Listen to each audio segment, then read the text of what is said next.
1960 में 10 विकेट लेने वाले पाकिस्तानी फास्ट बॉलर बन गए। यूएई में 10 विकेट लेने वाले पहले फास्ट बॉलर बन गए। ऑस्ट्रेलिया के खिलाफ 28 साल बाद 10 विकेट लेने वाले पाकिस्तानी फास्ट बॉलर बन गए। यही नहीं, अब्बास पूरे 100 साल में सबसे कम एवरेज के साथ 50 विकेट लेने वाले पहले बॉलर बन गए। और अब्बास की बॉलिंग ने बड़े बड़ों को अपना फैन बना दिया। गोरे भी तारीफ किए बगैर न रह सके।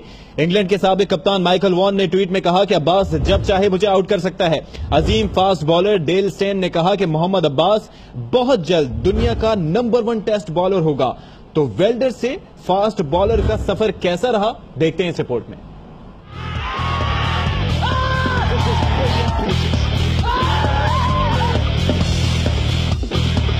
हाई खुश हाँ कि अल्लाह दी ज़ात ने ओदी मेहनत ओदे पल्ले पाई है। पूरे पाकिस्तान का नाम रोशन कर दिया है।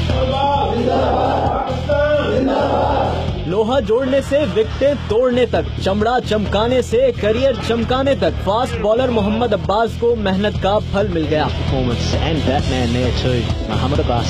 8 माह तक वेल्डिंग की दुकान और फिर चमड़े की फैक्ट्री में काम करने वाले मोहम्मद अब्बास ने दुनिया क्रिकेट पर धाक बिठा दी।